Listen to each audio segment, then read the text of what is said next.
Virginia Orbison grew up amidst the sunny streets of Pasadena, California, where in 1907, a friend first spoke to her about the Bahá'í Faith. At the time, the words made little impression, just another passing conversation, but one name lingered in her memory: Abdu'l-Bahá. It wasn't until 1932 that the faith came alive for her. Through deep personal reflection and investigation, she embraced the radiant vision of Bahá'u'lláh, declaring her faith and embarking on a journey of service that would define the rest of her life. From that moment onward, Virginia devoted herself to teaching the faith and pioneering in obedience to the guidance of the guardian and the institutions.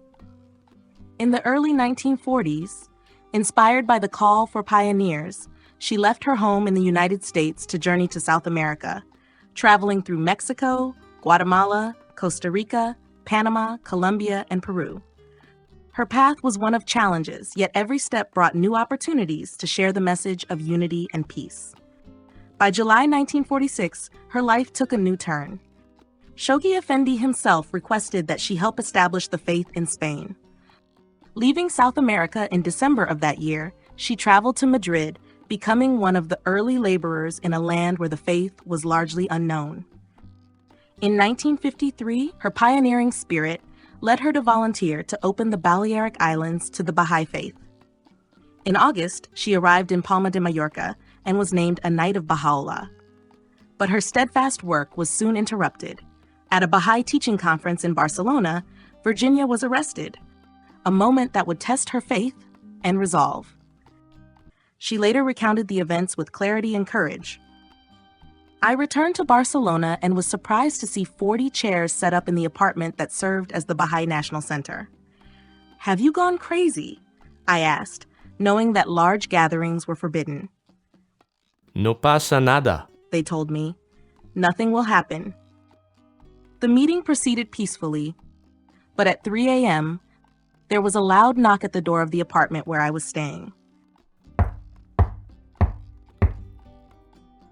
I opened it to see a plainclothes officer of the Social Brigade. 'La policía,' he announced. The apartment was searched, and we, along with other Baha'is, were taken to a local jail. As we were escorted to a cell 3 floors underground, I thought of Baha'u'llah's imprisonment in the Siyah-Chal of Tehran. In the stillness of the cell, wrapped in blankets and forbidden to speak to one another, we prayed, finding solace in our unity and our faith.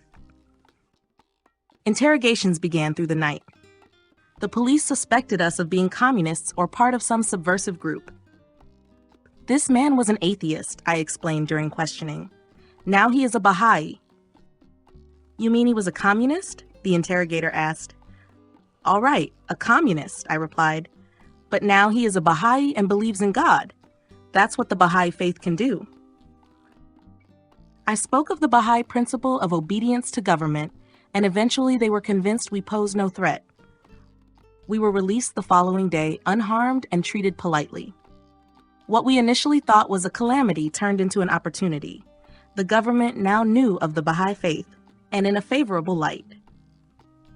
Following her release, Shoghi Effendi advised Virginia to relocate to Madrid. There, she worked tirelessly for the legal recognition of the faith in Spain. Through her efforts, the Baha'is were eventually granted the freedom to openly proclaim the faith, a milestone that brought immense joy to the community.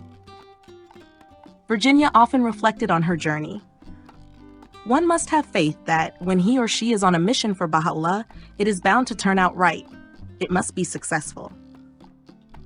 In February 1956, Virginia was blessed to go on pilgrimage to the Holy Land, where she met Shoghi Effendi. This meeting strengthened her resolve and deepened her spirit of service. After her pilgrimage, she left Spain to pioneer in Lisbon, Portugal, where her dedication continued unabated. In 1957, Virginia was elected to the inaugural National Spiritual Assembly of the Iberian Peninsula. Shoghi Effendi's words of gratitude for her efforts became a treasured source of strength.